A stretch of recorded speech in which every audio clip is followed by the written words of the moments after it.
Alright, for small plot gardening with basic tools, break up the ground and just get an old-fashioned hoe. Pull the dirt up and make your rows. So you're going to pull it up on one side, go all the way down, come back, pull it up on the other side. Alright, got 4 20-foot rows made behind the wire. Alright, so I got 5 pounds of triple 13 for this little batch. Triple 13 is just a basic fertilizer.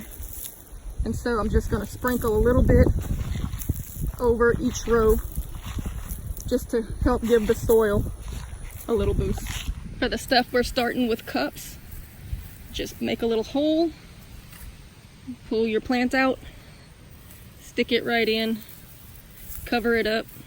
It's about to rain, so I don't need to water after, but you would definitely want to water this right after if it wasn't going to rain. But rain is better than faucet water any day. Alright, for this last little stretch, I'm going to plant some bean seeds. They grow really fast, so they'll catch up with these other guys. And all I'm going to do is literally just push them down into the dirt a little ways, cover them back over. And we want to water this in as soon as we're finished. And it's good to put 2 seeds because one might not germinate and you don't want to end up with a gap. You can always pull one out and transplant it later if you need to. So go ahead and put you 2.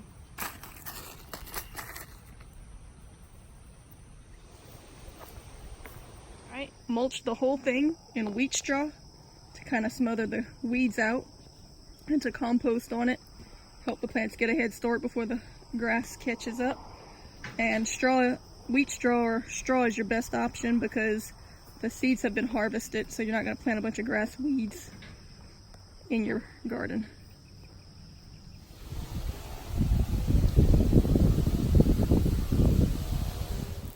Alright, and for summer gardening, we went ahead and put a shade cloth over the top to help cut back some of that direct sunlight, which helps them to produce better and longer, especially things like cucumbers that don't like a lot of direct heat.